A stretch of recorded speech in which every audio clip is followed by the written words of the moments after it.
You ask Tiger to solve. This deals with linear equations with one unknown. The final result is d equals -2. Let's solve it step by step. Group all d terms on the left side of the equation. Add 8d to both sides. Simplify the arithmetic. Group like terms. Simplify the arithmetic. Isolate the d. Divide both sides by 3. Simplify the fraction.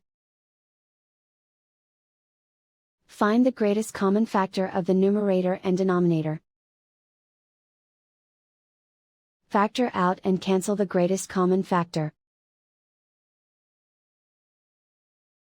And so the final result is d equals -2.